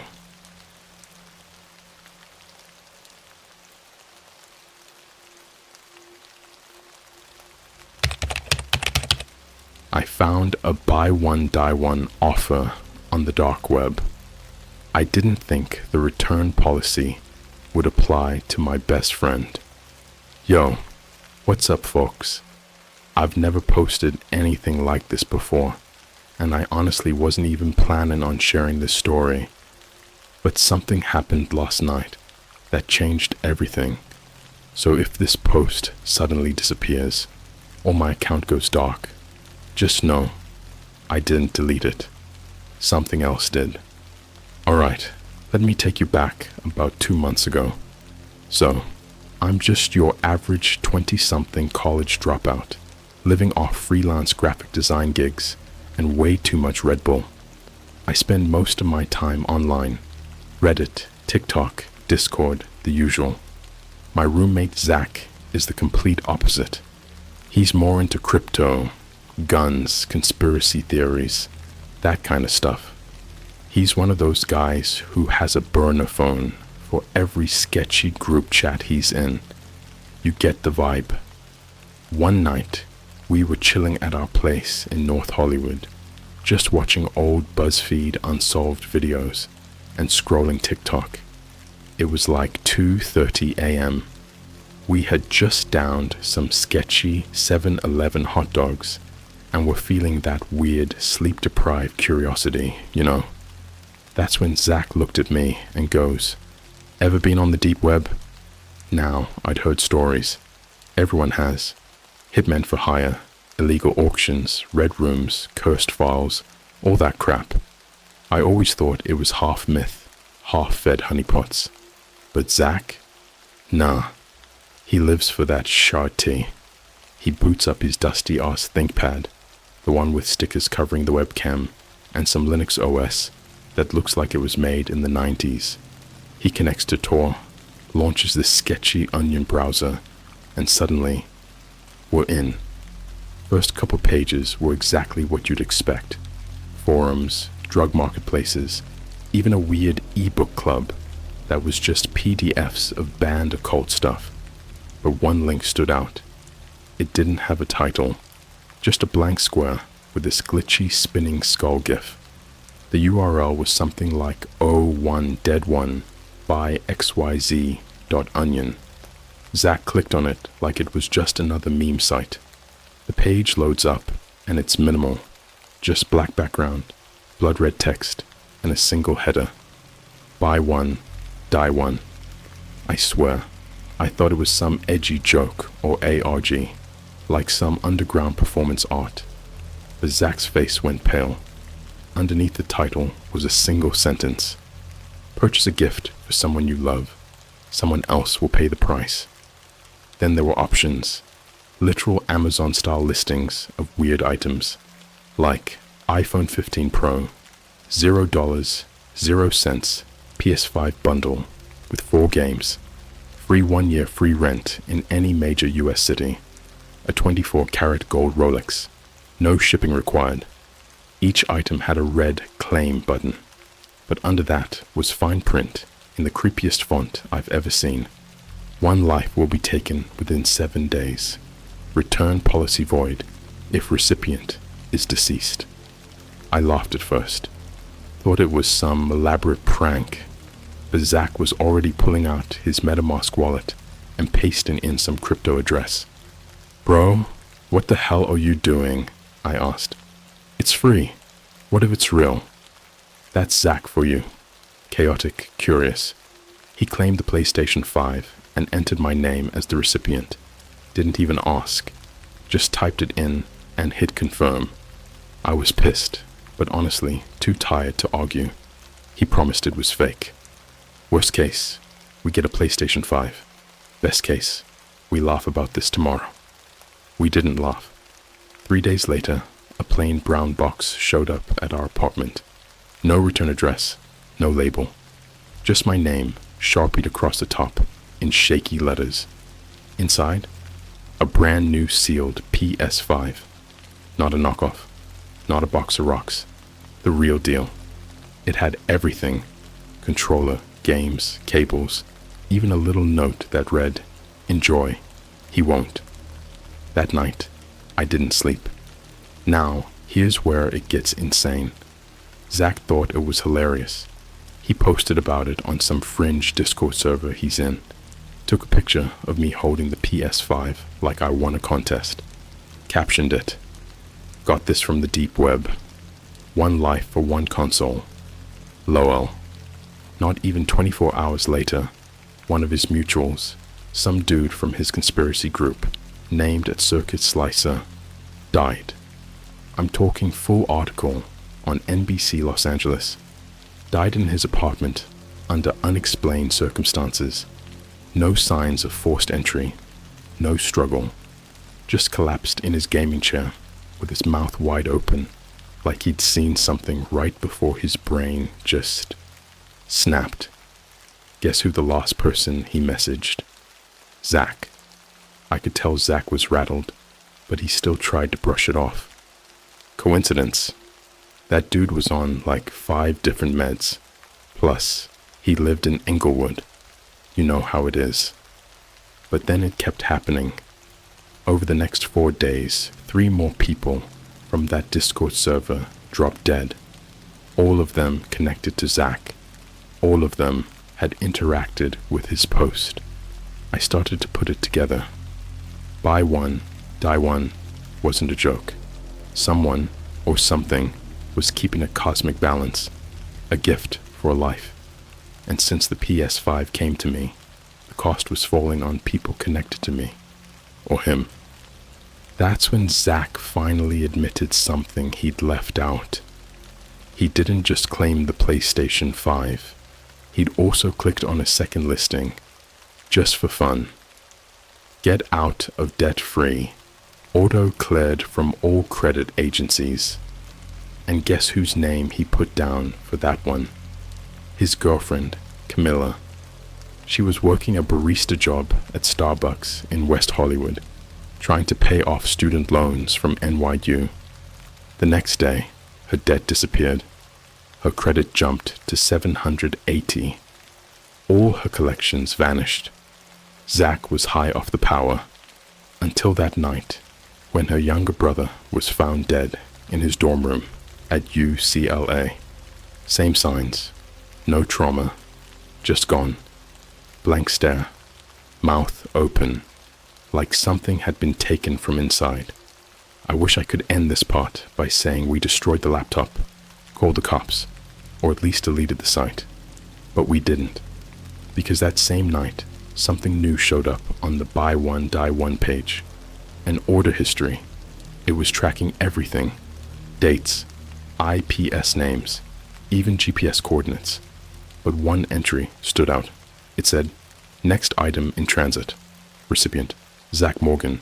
Estimated arrival, July 17th, 3 a.m., 1 day from now. And under that, price. Already paid return. Option, eligible return to sender. Yes. No. No joke. It gave me the option. Just one click. Return. Or not. And I've got less than 12 hours to decide. There was something wrong with the air that night. It was one of those LA nights where it should have been warm and dead quiet, but everything just felt off. Like the sky was holding its breath. Like the city knew something was about to happen. I sat alone in our apartment living room with the PS5 still sitting in its box, untouched. It was glowing. I swear to God, I know it sounds insane, but the white shell looked like it had this faint, pulsing light, like a heartbeat. Zach was passed out in his room, drunk, door locked, headphones in, oblivious. But I couldn't sleep, because that damn message was still on my screen. Next item in transit recipient, Zach Morgan. Estimated arrival, July 17th, 3 a.m. Return to sender. Yes. No. And the worst part, the yes button kept flickering, like it wanted to be pressed, like it was daring me. I hovered the mouse over the button, and that's when I noticed something new. Right below it, in microscopic red font, a new line had appeared. You are eligible for exchange. Someone you love, or someone who deserves it more. Choose wisely. You have one chance. I clicked on the tiny question mark icon beside it. A drop-down appeared with a list of names. Names of people I knew, people I'd met, people I followed, even people I'd forgotten existed. My ex from high school, who cheated on me. My boss from a past internship, who always looked at me like I was nothing. A TikTok creator who made fun of my comment. Even my dad, who walked out when I was 8. But then I saw it. My little sister's name. Isabel, 17 years old, lives in New York with my mom. Quiet, obsessed with baking, still thinks I'm the cool older brother, still calls me when she's sad, still sends me memes on Instagram at 3 a.m. Her name sat there, like an option on a fucking drop-down menu. I slammed the laptop shut so hard the screen cracked. Fast forward, 2:39 a.m. It's dark. The only light is from the cracked street lamp outside the living room window, flickering like a dying firefly. And then, the knocking started. Not on the door, from inside the walls. It started in the kitchen, like something heavy was pressing from the inside, trying to find a way out. Slow thuds, thump, thump, thump, rhythmic, like a heartbeat. Like whatever was inside, they knew exactly where I was. I grabbed a kitchen knife. Dumb, I know. What was I gonna do? Stab a ghost? And then I saw it. The PS5 box. It had moved. It was now facing the couch. Open. The console was out, standing on the floor like someone had placed it there gently. Only, the faceplate wasn't white anymore. It was black, covered in this wet sheen, like oil or sweat. The center where the logo should have been was replaced with a circular hole, like an eye, and it was watching me. I swear on everything, I felt it, like something inside the console was breathing, not like a machine fan, like lungs, like flesh. And then the TV, off, unplugged, turned itself on, and I saw Zach on the screen, live feed, sitting in his room, still asleep. But something was in there with him, not a person, no shadow, just this glitch, like static had taken form, like corrupted pixels were folding into a shape that shouldn't exist. It stood at the edge of his bed, tilting its head, inching closer, frame by frame. I ran to his room and kicked the door open. Nothing. He was still in bed, snoring, safe. But his mirror was shattered, and every single shard had one thing in common. They didn't reflect Zach. They reflected me, screaming. 3 a.m. hit like a bomb. There was no warning, no sound, just this wave, like all the air had been sucked out of the building. I heard Zach choke in his sleep. I mean, like violent choking, like he was drowning in his own breath. I ran to him, shook him awake, but he just sat up and stared at me, eyes wide, mouth open, same expression as all the others. He didn't blink, didn't breathe, just whispered, "You clicked it, didn't you?" I didn't. I hadn't.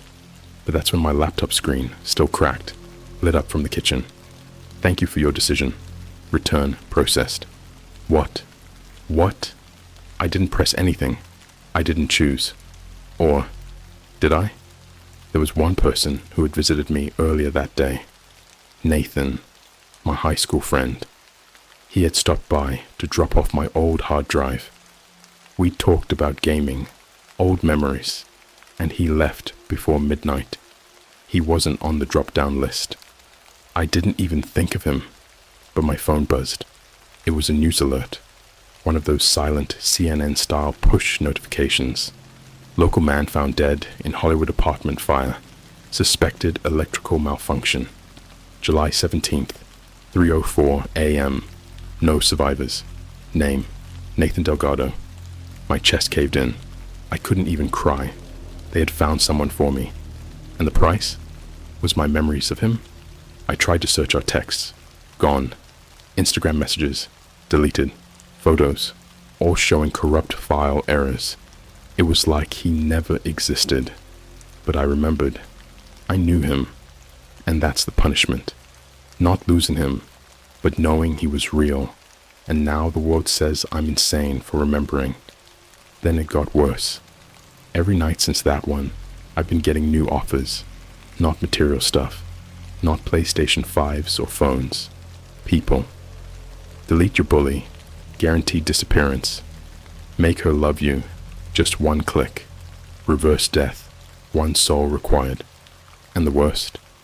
Bring Zach back, but someone you know must suffer first.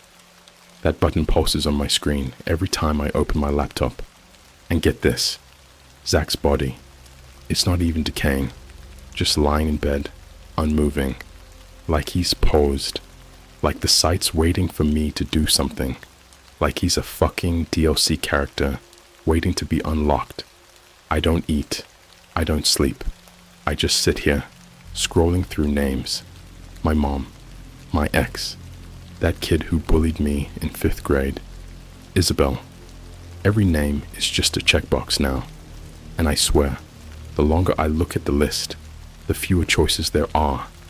It's narrowing, like the site is watching me, learning me, trimming away the people I wouldn't sacrifice until I'm left with the only name I'd never touch, Isabel. And I know what happens if I don't choose, because last night I got a package, no return address. Inside was a Polaroid. It was me, sleeping, and on the back, deadline, 3 days left. But if you get a knock on your wall tonight, don't answer. It's not in your house. It's inside the offer. If you've ever truly felt hunted, you know it doesn't start with footsteps or breathing behind you. It starts in the quiet moments. A door that creaks open just a little too slowly. A cold draft that crawls across your back even when the windows are shut. A smell. Something wrong. Like something dead is close. I've lived in that feeling for the past 72 hours, maybe longer. I've stopped keeping track of time. Every clock in the apartment now shows a different time, none of them correct. The microwave's stuck at 3:04 a.m. My phone refuses to go above 2% battery, no matter how long it's plugged in. I haven't left the apartment. I can't. I've tried. The moment I stepped outside the door to get help, every person I looked at had no face. Just this glitching blur, like God forgot to finish rendering them. And when they opened their mouths, static, digital screeching, like a modem scream. My ears bled for hours. This whole place is now a prison cell, stitched out of code and punishment. I'm inside the offer, trapped in some inverted customer service, hell built by something that doesn't understand humanity, only balance, and it wants me to break. I tried throwing the PlayStation 5 out the window. It didn't hit the sidewalk. It sunk into the air, like the world pixelated right at the edge of the window, and it was swallowed by static. Gone, like it never existed. But 20 minutes later, the box was back, sitting in the center of the apartment. Only now, it was leaking. Not blood, not water. Hair. Long black strands, clotted together, sticky, wet, tangled with bits of scalp and something else. Something that clicked like broken teeth. And written on the cardboard in dripping black marker, "You returned the console. The console returns you." I haven't touched it since. I've just let it sit there, festering in the silence. Every now and then I hear it whimper, like a dog or a dying child, but it's always low, like it doesn't want me to know it's alive. But I know. Last night, my bathroom mirror shattered while I was brushing my teeth. No warning, just exploded outward like something crawled through it. I ducked, but the glass cut my neck. Just a scratch. I thought I was lucky, until I realized the blood that dripped down didn't hit the floor. It stayed suspended in mid-air, frozen, like someone paused reality. And then, it rose. The droplets floated up, spelling words in the air, like a cursed etch-a-sketch. 2 days. She's next. Isabel. I didn't scream. I just collapsed. That was the first time I felt truly helpless. That moment where it hit me that there's no police, no priest, no exorcist that could fix this. I'm not haunted. I'm owned. I tried calling Isabel that night. I didn't even think twice.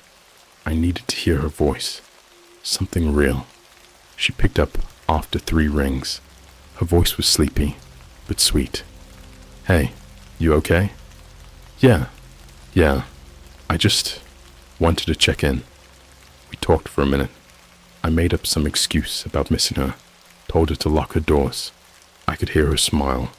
I could hear the baking show playing in the background, the sounds of life, of safety, of innocence. And then she said something I'll never forget. "You sound glitched, Bubba, like your voice just did a weird static thing." I didn't respond, because right as she said it, my own laptop screen lit up in the dark behind me. A new tab had opened. It was live footage of her room. Isabel, sitting on her bed, talking to me on the phone. But there was something else, something standing behind her. No face, no shape, just this hole. A void wearing her blanket like a robe. Its hands were too long, curling around the door frame behind her. The fingers didn't end. They coiled like wire. It turned its head toward the camera, or at least where its head should be. And then the screen blinked and showed a new message. You could have saved Nathan. You chose to watch. You could save her, but will you choose again? They gave me another list, another offer. Only this time, it wasn't random strangers. It was me, line after line. Remove a finger, save her for 1 day. Blind yourself, add 3 days. Remove your tongue, make her forget you forever. Carve your name into your heart, end the cycle permanently. The final one simply read, trade places. She lives, you disappear. You will be conscious, you will remember, you will remain. I chose none. I blacked out. When I woke up, Zach was gone. His room? Empty, clean, like no one had ever lived there. The bed was perfectly made. Even his smell, his existence, was gone. But the PS5 box was still there, still leaking hair. Only now, it had something else inside. A Polaroid of Isabel, smiling, icing a cake. Except her eyes had been scratched out, and her mouth had been drawn over with a jagged black marker into a wide, screaming circle.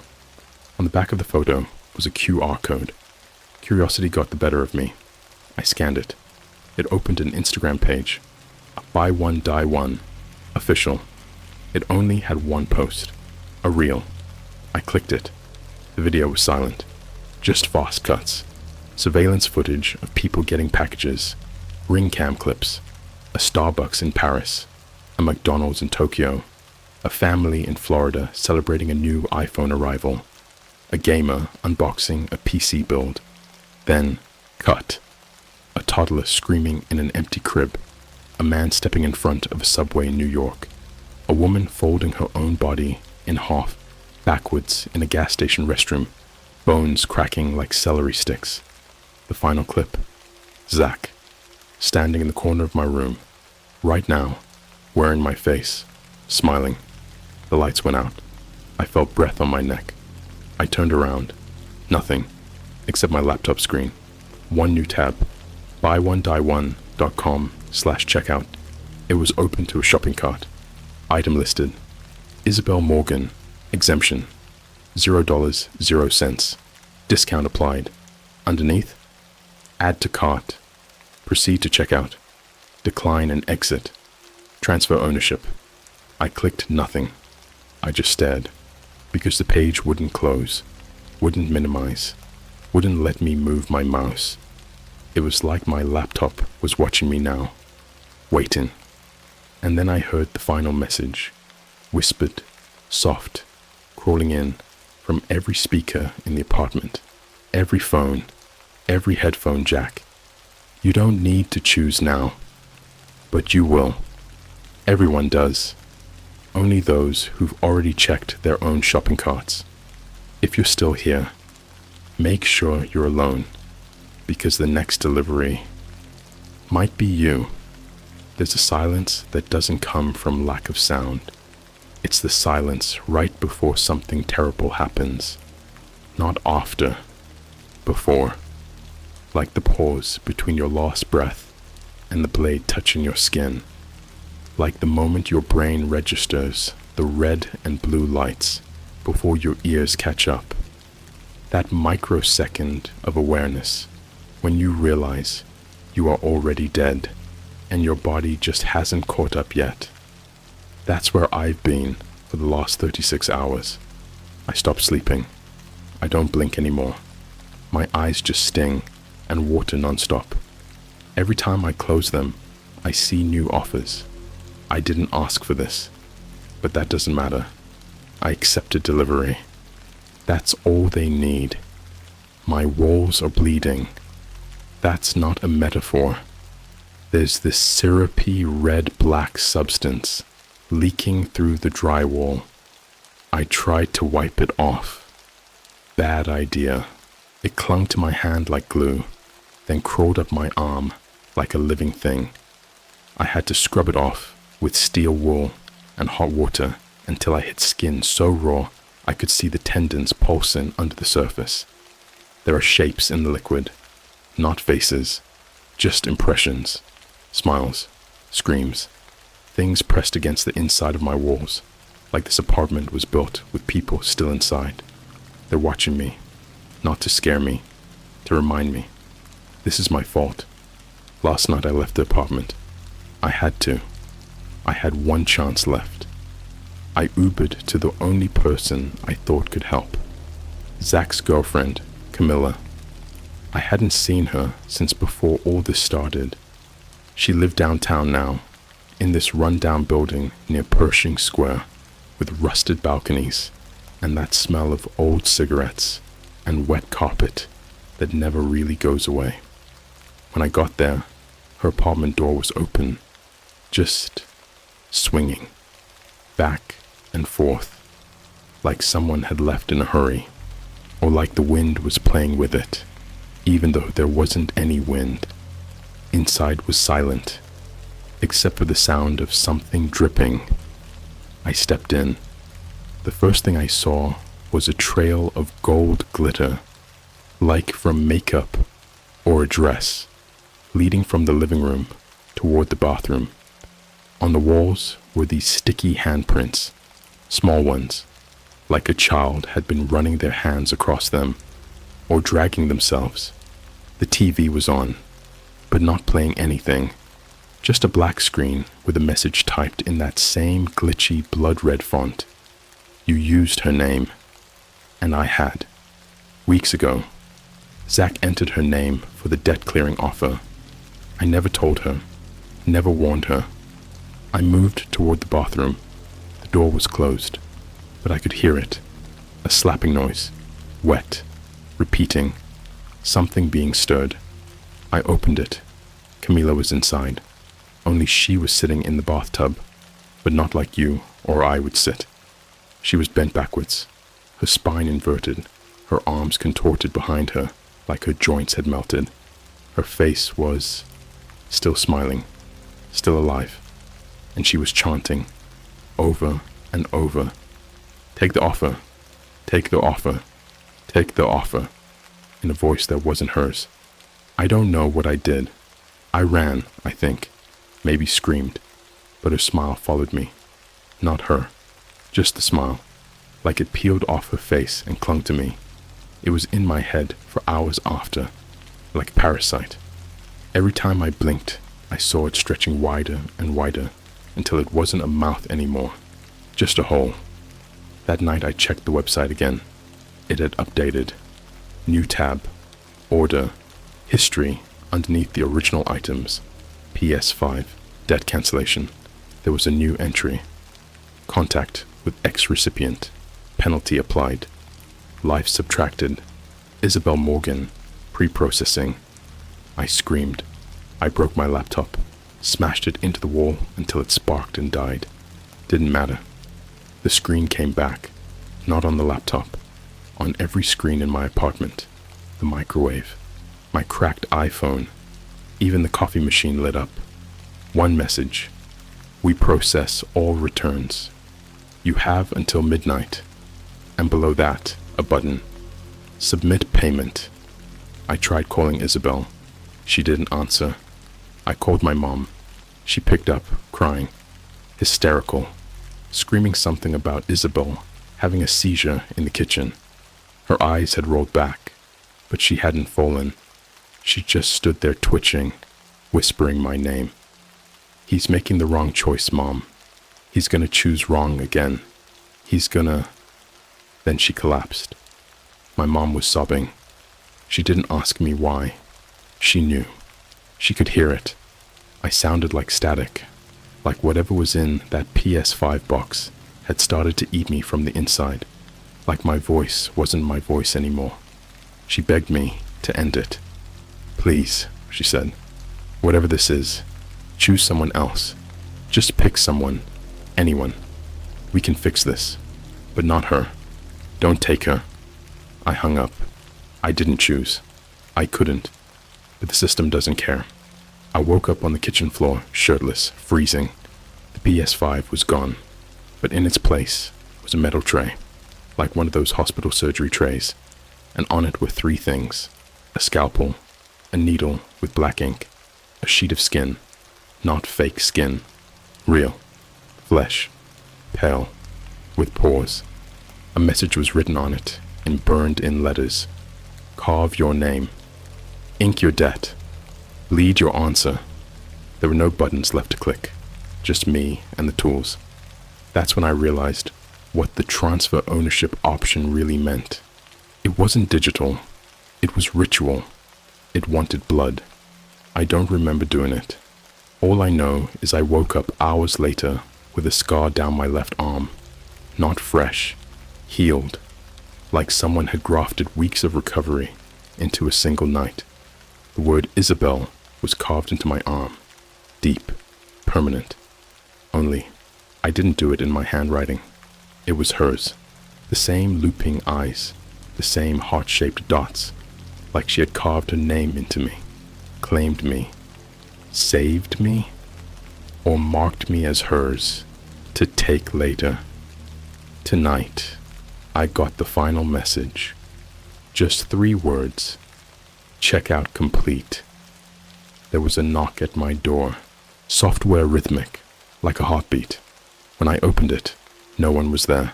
Just a package, a mirror. Inside the frame was me, but not me now. Me in 5 years. Older, hollow, eyes like scorched sockets. And behind future me was Isabel. Except not Isabel. Something wearing her skin. Standing over me like I was her pet. Smiling that too wide smile. And under the mirror, scratched into the glass. Receipt available upon request. The final parts come in. But it's not for your entertainment. It's for the system. Because once you've read this far, you're already in the cart. I've been trying to write this for 2 hours now. My fingers don't feel real anymore. They feel like keys on a typewriter being pressed by someone else's hands. Flesh pulled over metal. Every keystroke makes my bones itch. I haven't eaten in 3 days. I haven't spoken to anyone in 2. I don't think I'm in my apartment anymore. I think I'm inside the interface, the system. Whatever buy one die one really is, I think I've been uploaded into it. Like a soul encoded into a product listing. Like a receipt screaming in the void. I need to finish this before they package what's left of me. After the mirror arrived, things stopped pretending to be normal. All pretense dropped. My entire apartment peeled away like rotting wallpaper. Behind the walls were screens, endless rows of them, thousands, maybe millions, each showing other lives, other users, all caught in the same system. One screen showed a teenage girl in Germany opening a box labeled prom dress. Another, a man in Manila crying as a Rolex melted in his lap. One showed a child, maybe 5 years old, screaming at an iPad screen as his mother collapsed in the background. It was all live, all purchased, all delivered. And me? I was just another item in the shipping queue now. The voice in my walls started whispering things I wish I could forget. You ordered grief. You selected regret. Your item is non-returnable. And then the final offer came. Not through a screen, not whispered, delivered in person, by me. No joke. I walked into my own bedroom and found myself standing there, dressed in black, pale, hair dripping with static, holding an iPad with a cracked screen and a checkout screen glowing blood red. He looked at me and smiled like he'd just won. Final offer, he said. It's already in the cart. On the screen was one listing. Erase the debt. Clear all balances. End all connections. One sacrifice required. Price. One human identity. The description was long, but I read every word. My hand shook. My teeth bit through my tongue, and I still read it. You will no longer be known. Your birth certificate will be voided. Social media accounts deleted. Memories of you will rot from the minds of everyone you ever touched. You will be replaced in photographs. You will be erased from Google searches. No gravesite, no obituary, No past, no future. You will become unlisted. Below, it was a question. Submit as self or substitute. There was no cursor, just one answer already highlighted. Self. I didn't get to choose.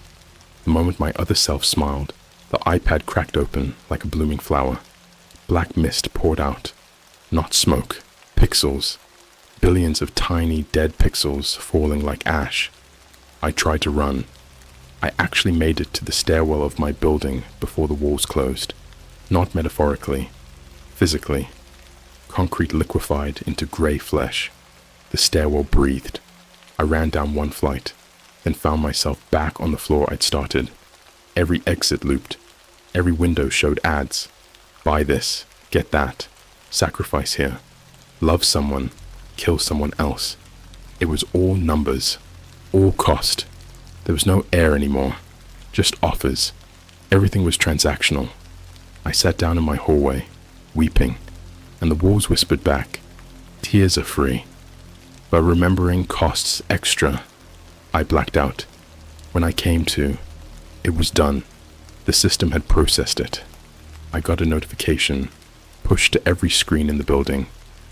Thank you for your purchase. I stumbled back to my room. My bed was gone. My belongings, gone. Even my reflection, gone. And sitting where my desk used to be was another package, plain cardboard, no return address. I opened it. Inside was a phone. No brand, no screen, just a black glass surface with a glowing red circle. It vibrated once. A voice came through. Her voice. Isabel, I had the weirdest dream about you last night. You were lost. Like, not dead. Just not there anymore. We all looked for you. Mom, Dad, even people we hadn't talked to in years. But nobody could remember your last name. Not even me. You okay? I keep feeling like I forgot something important. I couldn't speak. The phone had no microphone. I couldn't even cry. She paused. Anyway, I hope you're safe. Wherever you are, I love you. The line cut out. And then the red circle pulsed once, and the voice returned. But it wasn't hers anymore. It was the system, flat, robotic, dead. Identity deleted. Welcome to the catalog. I now exist here, not in the real world, not in memory, but in the menu. They archive me like a downloadable file. I can hear people browsing, scrolling through offers. Sometimes I feel them hover over me, their cursors touching my skin like invisible fingers. The offer now reads, nameless entity, highly haunted, free with purchase. Warning, non-refundable, psychological side effects likely. Add to cart, and when they click it, I go to them. They don't know it, but every time someone accepts a free gift that feels too good to be true, that sudden raise, that unexpected delivery, that winning giveaway, it's me, delivered, watching, waiting, and when the return policy hits, they join me. So if you're still reading this, check your inbox. If there's a mysterious package waiting for you, if a friend just got a PS5, if your ex's student loans just disappeared overnight, ask yourself, what was the cost? Because someone paid. And the system always collects. No exceptions, no delays, no mercy. You may now exit the story, but the story will not exit you.